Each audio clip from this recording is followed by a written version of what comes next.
안녕하세요, 여러분. 오늘 들려드릴 이야기는 정말 파란만장한 한 여성의 인생담입니다. 이야기의 주인공은 현재 58세인 이현숙 씨입니다. 현숙 씨의 할아버지는 일제강 점기 시절 돈을 벌기 위해 할머니와 결혼하자마자 일본으로 건너간 조선인 노동자였어요. 그 시절 많은 조선인들이 생계를 위해 타국 땅을 밟아야 했던 아픈 역사가 있죠. 현숙 씨는 1965년 일본 오사카에서 태어났습니다. 현숙 씨의 할아버지 이정수 씨는 1938년 20살의 나이로 할머니와 혼례를 올린 직후 일본으로 건너갔어요. 그리고 1939년 일본에 도착하자마자 현숙 씨의 아버지 이봉수 씨가 태어났죠. 해방 후에도 한국의 경제 사정이 좋지 않아 할아버지는 일본에 남기로 결심했어요. 할아버지는 항상 말씀하셨어요. 언젠가는 고향으로 돌아가야 한다고요. 하지만 아버지가 일본에서 태어나 자라다 보니 현실적으로는 일본에서 삶의 터전을 잡고 사신 거죠. 현숙 씨가 어릴 때부터 집안 분위기는 복잡했습니다. 아버지는 일본에서 태어났지만 할아버지로부터 한국인으로서의 정체성을 강하게 교육받았고 이를 현숙 씨에게도 전해주려 했거든요. 하지만 일본 사회에서 살아가기 위해서는 어느 정도의 적응이 필요했어요. 어머니는 일본인이셨는데 아버지와 연애 결혼을 하셨어요. 그 시절에도 조선인 2세와의 결혼은 쉽지 않은 일이었죠. 주변에서 시선이 곱지 않았다고 들었어요. 현숙 씨는 어릴 때부터 자신의 정체성에 대해 고민이 많았습니다. 학교에서는 일본 이름을 쓰며 일본 아이들과 다르지 않게 생활했지만 집에 오면 아버지로부터 한국의 역사와 문화를 배워야 했거든요. 아버지는 제가 한국어를 잊지 않게 하려고 정말 많이 노력하셨어요. 할아버지가 가르쳐 주신 것들을 저에게도 전해 주시려고. 한국 드라마도 함께 보고 한국 음식도 해주시고. 그런데 솔직히 말하면 어릴 때는 이해가 안 됐어요. 왜 일본에 살면서 한국 것들을 해야 하지? 이런 생각을 했죠. 고등학교를 졸업할 무렵 현숙 씨는 대학 진학을 놓고 아버지와 큰 갈등을 겪었습니다. 일본에서 태어나 자란 아버지였지만 할아버지의 영향으로 현숙 씨를 한국으로 유학 보내려 했거든요. 하지만 현숙 씨는 일본에서 계속 살고 싶어 했어요. 그때는 정말 이해할 수 없었어요. 아버지도 일본에서 나고 자랐는데 왜 저를 한국으로 보내려고 하시는지. 저는 완전히 일본인이라고 생각했거든요. 결국 현숙 씨는 일본의 대학에 진학했고 대학 시절 만난 남자친구가 바로 나중에 남편이 되는 다나카 히로시 씨였어요. 아버지가 그러시더라고요. 할아버지가 언젠가 고향 땅을 밟아보시고 싶어 하신다. 내가 먼저 가서 할아버지가 그리워하시는 고향이 어떤 곳인지 알아보면 좋겠다고. 지금 생각해보니 아버지도 할아버지를 위한 마음이 컸던 것 같아요. 히로시는 정말 좋은 사람이었어요.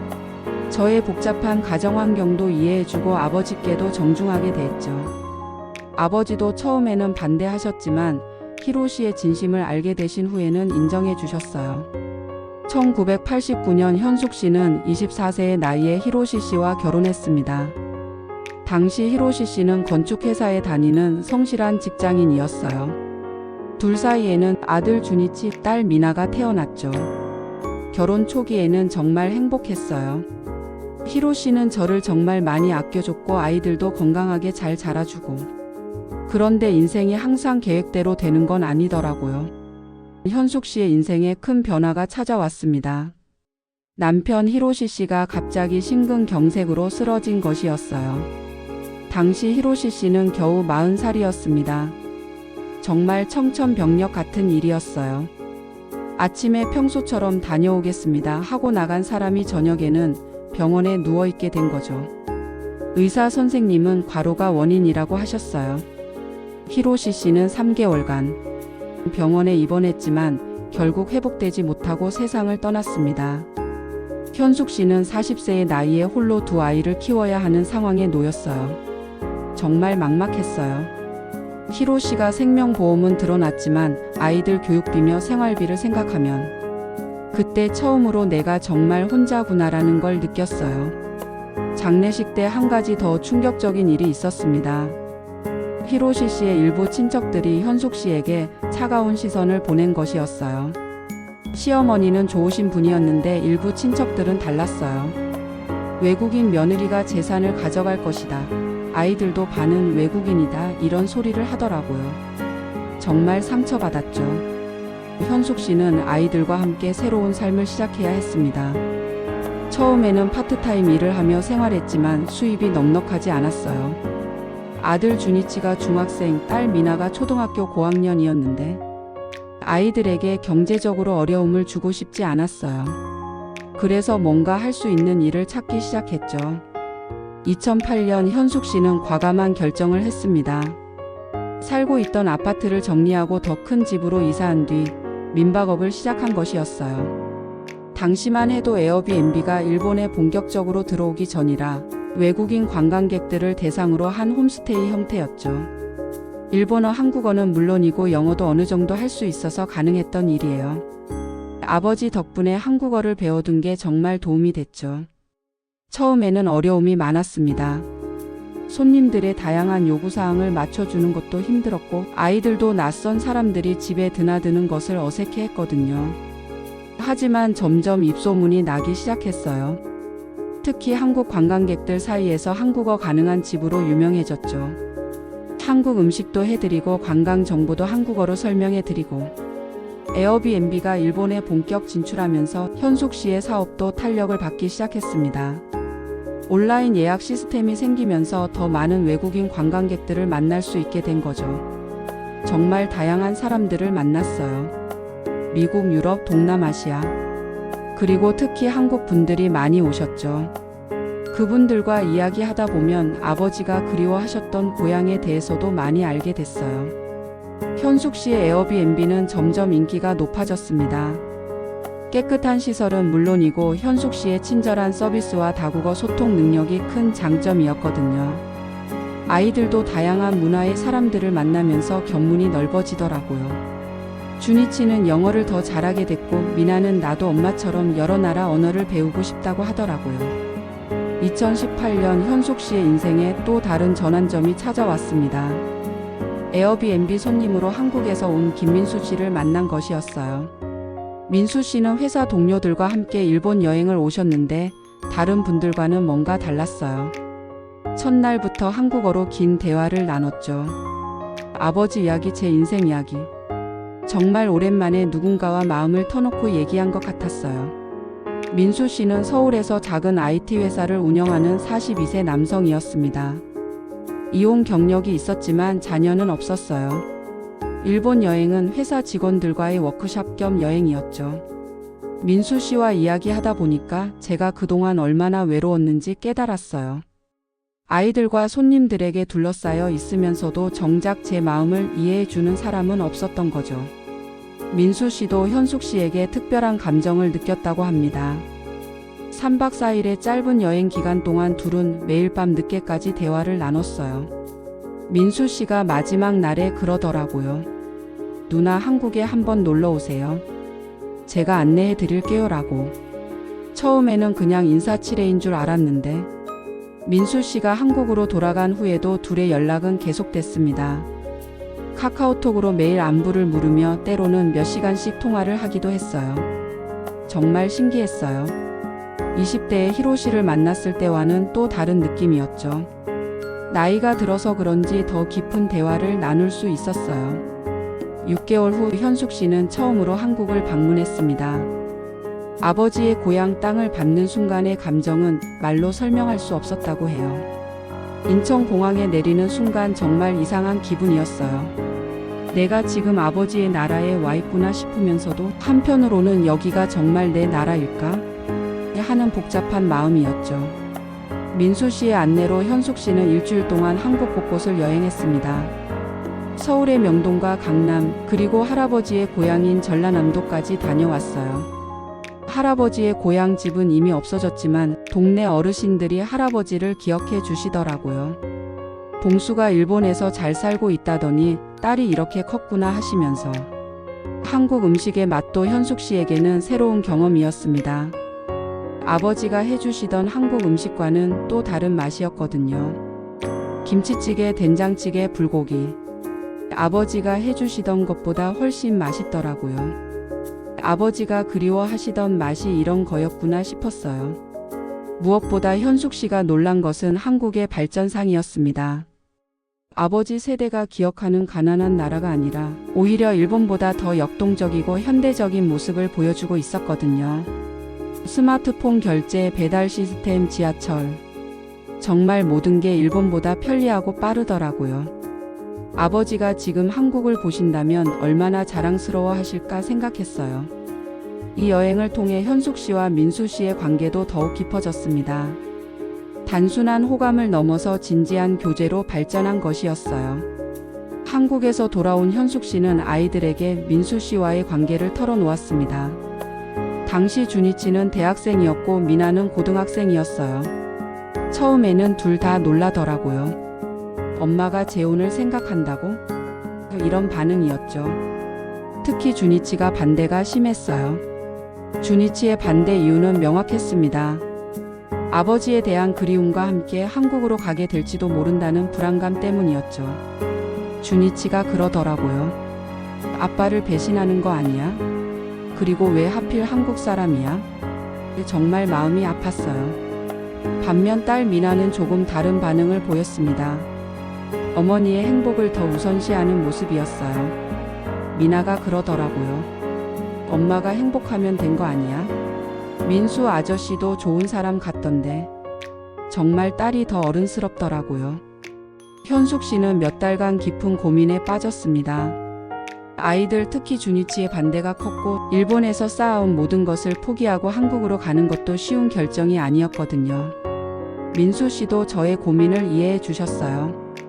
무리하지 말고 충분히 생각해 보라고 하시면서 그런 배려가 더 고마웠죠. 2019년 말 현숙 씨는 중요한 결정을 내려야 하는 상황에 놓였습니다. 민수 씨가 정식으로 결혼 제안을 한 것이었어요. 민수 씨가 일본까지 와서 프러포즈를 하더라고요. 한국에서 함께 새로운 삶을 시작하자고. 반지도 준비해 오시고 정말 진심이 느껴졌어요. 하지만 현숙 씨의 고민은 계속됐습니다. 아이들의 반대, 특히 준이치의 강한 반대가 가장 큰 장벽이었어요. 그때 제가 내린 결론이 뭐냐면 일단 준이치가 대학을 졸업할 때까지는 기다리자는 것이었어요. 아직 미성년자인 미나도 있고. 민수 씨도 현숙 씨의 결정을 존중해줬습니다. 대신 더 자주 일본을 방문하며 아이들과의 관계를 쌓아가기로 했어요. 민수 씨가 정말 노력을 많이 하셨어요. 준이치가 좋아하는 야구 경기도 함께 보러 가고 미나와는 쇼핑도 하고. 점점 아이들도 마음을 열기 시작했죠. 결정적인 순간은 2020년 초 코로나19가 시작되면서였습니다. 갑자기 국경이 막히고 에어비앤비 손님들도 줄어들면서 현숙 씨의 경제적 상황이 어려워진 것이었어요.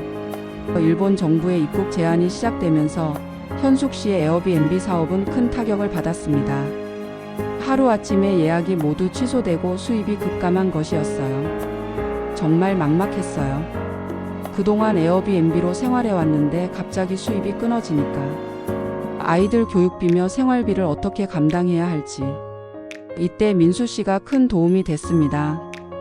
경제적 지원은 물론이고 정신적으로도 큰 버팀목이 되어준 것이었어요. 민수 씨가 그러더라고요. 이제 정말 한국으로 오는 게 어때? 하시면서 한국은 상황이 일본보다 나았거든요. 더 중요한 것은 아이들의 마음 변화였습니다. 특히 준이치가 코로나 상황을 겪으면서 생각이 많이 바뀐 거예요. 준이치가 어느 날 저에게 그러더라고요. 엄마, 민수 아저씨랑 결혼해.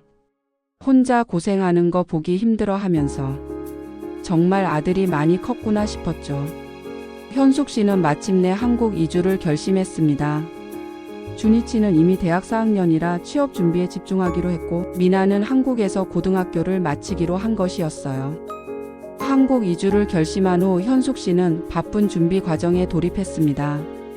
에어비앤비로 사용하던 집을 정리하고 아이들의 학교 문제도 해결해야 했거든요. 정말 할 일이 산더미였어요. 일본에서의 20년 넘는 삶을 정리한다는 게 쉬운 일이 아니더라고요.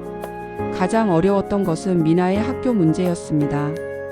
일본 고등학교 2학년을 마치고 한국으로 와야 하는 상황이었거든요. 미나가 한국어는 어느 정도 할 수 있었지만 학교 수업을 따라갈 수 있을지 걱정이 많았어요. 그런데 미나가 오히려 엄마 나는 괜찮아. 새로운 도전이라고 생각할래 하더라고요. 민수 씨도 한국에서 열심히 준비를 했습니다. 현숙 씨와 미나가 살 집도 구하고 미나가 다닐 고등학교도 알아봐 주었어요.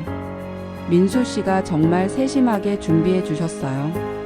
미나를 위해 한국어 과외 선생님도 미리 구해 두시고 제가 할 수 있는 일자리도 알아봐 주시고 현숙 씨와 미나는 마침내 한국으로 이주했습니다. 준이치는 일본에서 취업 활동을 계속하기로 했어요. 인천공항에 도착했을 때의 기분을 아직도 생생히 기억해요. 드디어 새로운 인생이 시작되는구나 싶으면서도 한편으로는 불안하기도 하고 처음에는 적응이 쉽지 않았습니다. 일본과 한국의 생활 문화 차이가 생각보다 컸거든요. 쓰레기 분리수거 방법부터 시작해서 은행 업무, 관공서 일 모든 게 달랐어요. 그래도 민수 씨가 옆에서 도와주셔서 많이 의지가 됐죠. 미나도 한국 고등학교 적응에 어려움이 있었지만 점차 친구들을 사귀며 한국 생활에 익숙해졌습니다. 미나가 처음에는 엄마 한국 애들 너무 공부를 열심히 해 하면서 놀라더라고요. 하지만 금세 적응하고 지금은 완전히 한국 학생이 됐어요. 현숙 씨와 민수 씨는 정식으로 결혼식을 올렸습니다. 소규모로 진행했지만 의미 있는 시간이었어요. 결혼식 날 준이치도 일본에서 왔어요. 엄마 행복해 보여서 다행이다 하면서 그때 정말 눈물이 났죠. 결혼 후 현숙 씨는 한국에서 새로운 일을 시작했습니다. 일본어와 한국어를 모두 할 수 있는 장점을 살려 번역 일을 시작한 것이었어요. 처음에는 작은 번역 일들부터 시작했는데 점점 큰 프로젝트들도 맡게 됐어요. 일본 기업들이 한국에 진출할 때 도움을 주는 컨설팅 일도 하게 됐고요. 민수 씨의 IT 회사도 현숙 씨의 도움으로 일본 시장 진출을 준비하게 됐습니다. 부부가 서로의 사업에 시너지를 내고 있는 셈이죠. 민수 씨와 함께 일하면서 느낀 건데 정말 잘 맞는 파트너인 것 같아요. 사업적으로도 인간적으로도. 현재 현숙 씨는 서울 강남구에서 민수 씨와 함께 행복한 결혼 생활을 하고 있습니다. 미나는 한국 대학에 진학했고 준이치도 일본에서 좋은 직장을 구해 안정적인 삶을 살고 있어요. 지금 생각해보니 정말 운명적인 만남이었던 것 같아요. 만약 그때 민수 씨를 만나지 못했다면 어떻게 됐을까 싶어요. 할아버지가 일제강 전기에 할머니와 결혼하자마자 일본으로 건너가셨는데 그 손녀인 제가 다시 한국으로 돌아와서 한일강 가교 역할을 하고 있다는 게 신기해요. 역사의 아이러니랄까요? 최근에는 자신의 경험을 바탕으로 한 책을 쓰기 시작했습니다.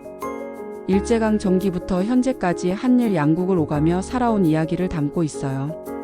국경을 넘나들며 사는 사람들, 정체성 고민하는 사람들, 새로운 사랑을 망설이는 사람들에게 도움이 되길 바래요. 현재 현숙 씨의 가족 관계는 매우 안정적입니다. 처음에는 반대했던 준이치도 이제는 민수 씨를 친아버지처럼 따르고 있어요. 준이치가 요즘 한국어 공부를 시작했어요. 한국에 놀러가서 민수 아빠랑 대화하고 싶다고 하더라고요. 정말 마음이 따뜻해지는 변화예요. 미나는 한국 생활에 완전히 적응해서 이제는 한국이 고향이나 다름없게 됐습니다. 대학에서는 국제관계학을 전공하고 있어요. 미나가 그러더라고요.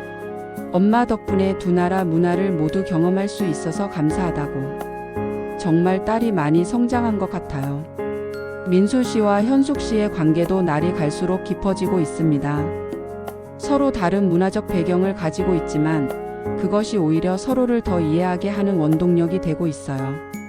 민수 씨가 일본 문화에 관심이 많아서 제가 일본 요리도 해드리고 일본어도 가르쳐 드려요. 저는 한국 드라마를 통해 한국 문화를 더 깊이 이해하게 됐고요. 현재 현숙 씨가 가장 아쉬워하는 것은 할아버지와 아버지를 한국으로 모시지 못한 것입니다. 오래전 돌아가신 할아버지는 끝까지 고향 땅을 그리워하셨고 2015년에 돌아가신 아버지도 할아버지의 뜻을 이어받아 언젠가는 한국으로 돌아가고 싶어 하셨거든요. 할아버지가 돌아가시기 전에 한 번이라도 고향 땅을 밟게 해드렸어야 하는데 그때는 제가 아직 한국에 대해 잘 몰랐고 준비도 안 됐었나 봐요.